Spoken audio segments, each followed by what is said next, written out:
Tom Johnson's idea was to create a municipal electric system because he believed that a publicly owned electric system could offer electricity at a fraction of what the privately owned electric system, which was owned by the Cleveland Electric Illuminating Company, could provide to people.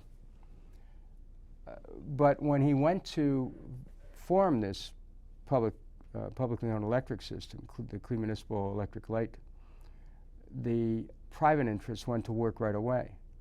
They went to work in the state legislature to try to make it illegal to operate a public electric system. They tried to protect the monopoly for the private system.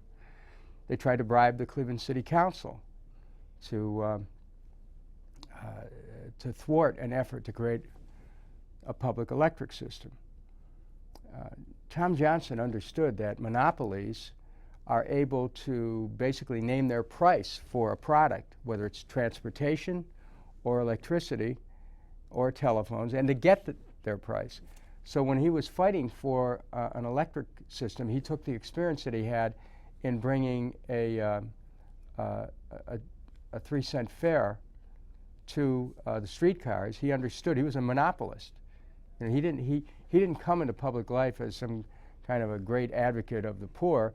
He was a pretty ruthless monopolist himself and built a streetcar monopoly, but then he came to understanding after meeting Henry George that it wasn't really a rewarding and a productive approach to life. So he changed and became the advocate of the people, and when he did that, he had all of his knowledge that he gained from being a monopolist, and then he understood he had to break the monopolies. He worked to break the streetcar monopoly, and he worked to break the electric monopoly. And the electric monopoly in Cleveland was charging people about 2.5 to 3 times what a public system would charge. So Johnson went about creating the public system.